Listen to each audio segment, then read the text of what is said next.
founded the Chicago Toy and Game Fair, and I run it. And it's all about promoting play and the people who invent it. All right. Do you feel that people don't play enough in the United States? We want people to take time, face-to-face interaction, spend more time together. The Chicago Toy and Games Group bills its annual fair as the only non-hobby toy and game fair in the U.S. Now in its 7th year, it attracts inventors, game companies, educators, and of course, children and adults just looking to play. There's no other place where families can bring their kids to play with games that are out on the market, games that are out by inventors that have never been seen. Nothing's untouchable. You can play it here. Great entertainment. And for toy inventors, there's no better focus group. There's no better focus group. So I love it. I love this fair. I love what it represents. Our industry is very unusual in that they rely on a group of outside inventors more so than in-house inventors. And actually, as it happens, Chicago is the toy and game invention capital of the world. The largest percentage of royalties for invented product flow through Chicago.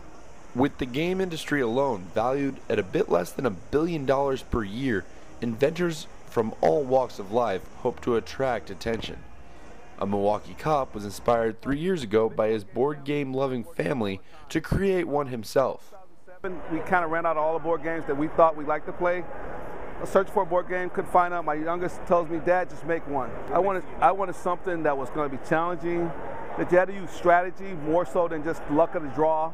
I wanted something that we could bump each other off, something that would be kind of antagonistic, as well as be fun to play and interact with family and friends. As Walsh attempts to launch, Russell's game has already landed in a few specialty shops. I pull out a bracelet. I was doing parent volunteer work at my son's school and came up with a game for reading comprehension. So once I did that, a lot of my friends that I was volunteering with said, "You really need to make a game out of this." So I went home and talked my husband into dropping a little coin, and we started our own business. And I going to the hardware store, you have to then acquire your tools.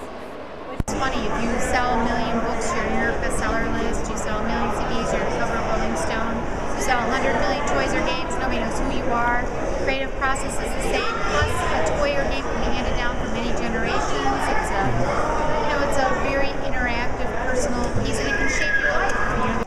While toys may be able to shape lives, for the most part, kids at the fair just wanted to play, plain and simple.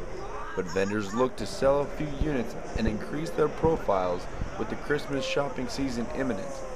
And inventors hoped that they had made the next Picturica, which was discovered at the Chicago Toy and Games Fair and is now one of gaming giant Hasbro's biggest brands.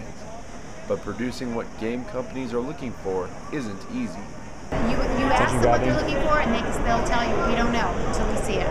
See, a lot of the best board games have broken all the rules. But whether or not vendors manage to succeed in their quest for financial success, the fair remained a unique chance for kids of all ages to play along.